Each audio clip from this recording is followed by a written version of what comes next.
The Adventures of Pinkie.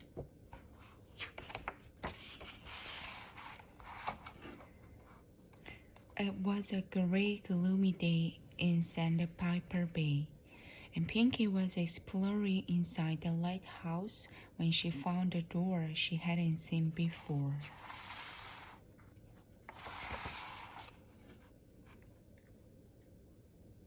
Behind it was a room filled with the most wonderful junk and old boxes.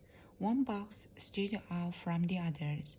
It was a pink and sparkly and had a mystery label.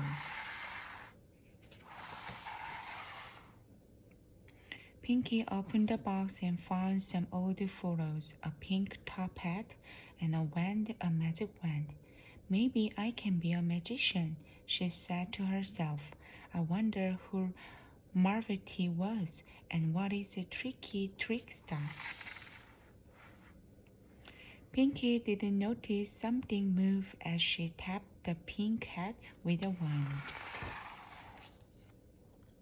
She put on the hat and ran downstairs to find the mom and dad. Does anyone know any magic? Asked Pinkie. I want to be a magician. I do, laughed the dad. This one is my favorite, the arm-length trickster. Arms lever, wind one round and, hey presto, Dad chuckled. One arm was shorter than the other. Please, can you show me how to do that? Said Pinkie. Okay, said Dad. Pinkie was just about to ask Mom if she knew any magic tricks when the doorbell rang. I will get it, said Pinkie. It was the Grampies, who were surprised to see Pinkie at the door in the top hat. Do you know any magic? Asked Pinkie. The Grampies looked at each other and smiled. Maybe we do, said Gran. We used to know a magician called Marvety a long time ago, smiled the granddad. The Grampies spent all afternoon showing Pinkie tricks. The next morning, Pinkie couldn't wait to show her best friend. Can I go to Hattie's? She asked. Yes, said Mom, but be careful with that hat.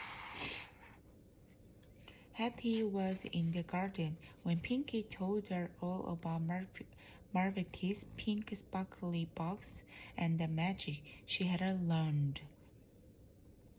Let's put on our own magic show, said Pinkie. We can do it in the teepee, said Hattie. Hattie showed the audience to their seats, and Pinkie got ready. First, she performed her legendary "Sew Your Friend in Harp" trick. Hattie helped. Next, it was time for the card trick.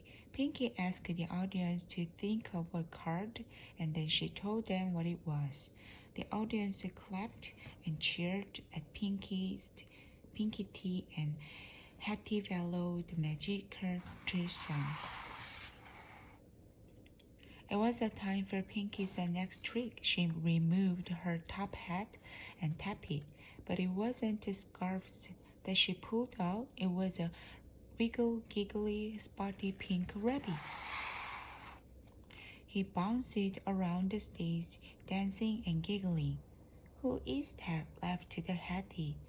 It must be Tricky Trickster, said Pinkie. Tricky Trickster knocked over everything in his excitement, and the girls couldn't catch him. They were laughing so hard. He's going to do something mischievous, said Hattie, just as Tricky Trickster broke the screen for the magic shadow trick. Oops, Tricky whistled under his breath. Told you, said Hattie. Pinkie stopped laughing. Please stop, she said in a grown-up voice, but Tricky Trickster wouldn't. Just then, Gran popped her head into the teepee and said very calmly, Tricky, Tricky Star, you've had your fun. Now go to sleep. Your mischief is done. Pinkie and Hetty stared at Gran. Were you Marvity in the old forest, Gran? Said Pinkie. Gran giggled. That was a long time ago, sweetie, but I am pleased to see that Tricky Star is okay. Would you like to see our show? Asked Pinkie. Oh, yes, please, said Gran. So Gran sat Tricky Star on a knee and they watched the rest of the girls' Pinkar's Girl show.